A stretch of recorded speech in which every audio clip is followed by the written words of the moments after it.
When I did my CSA exam in art, I got 3 B's and an E. I did not finish the actual piece that I was doing in the examination time. I ran out of time, and later on I found out the reason why I got an E though was because, so 4 marks in all, and the 4th mark was an E, was because my project had been tampered with and it was soaking wet, and because it had photographs in it, they stuck together and you couldn't even really open the project.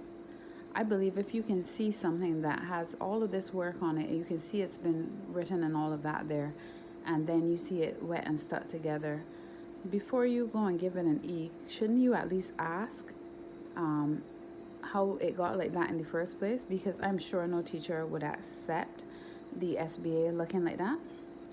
Anyway, the point is that that was one of my first traumatic experiences when it came to art, and it's one of the reasons why I stopped really really entering things that are judging art, because, you know, people and their opinions and stuff, it makes you feel so bad. I remember my CXCs were excellent, my grades were good, but I remember seeing that for an art and sitting down in the driveway crying and crying. And I think, I don't know, my parents were probably going through a lot at that time, because it was never questioned. It was just something, it was like, don't worry about that, man. And, you know, it's like people figure you don't really need your art mark anyway, but art was always important to me. And it was just another traumatic experience from my childhood that I can remember more than the joyful ones, sadly. And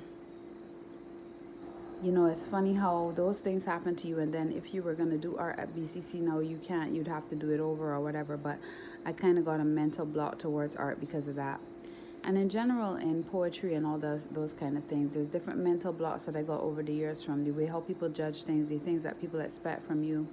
I remember when I decided to write my play, and people had all their opinions about that. Everything I do, somebody has an opinion, and it's never positive, it's never encouraging. What happens is, when the audience comes and they like it, then the judges have a tendency then to kind of want to join in with you, because you always want to join a winner. So if there's an audience that loves what you're doing, then people join it. And so this is why today you see there's so many products. Who's getting the endorsements, who's getting through with everything, is all these like bashment soca artists and people that do things, and when you hear the lyrics to their stuff, it actually might be degrading to women, or just not positive, or just very nonsensical, silly lyrics and stuff like that. But because people like it, then it gets forward. And that is why I just want to do this video. And you know, don't let nobody deter you from doing your art based on their opinions,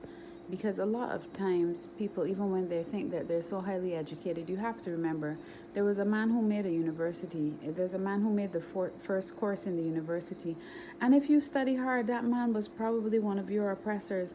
Don't sit down and let these people's opinions define you. Now, yes, there must be a standard, but at the same time, other people's standards don't say what other people, who might enjoy what you're doing.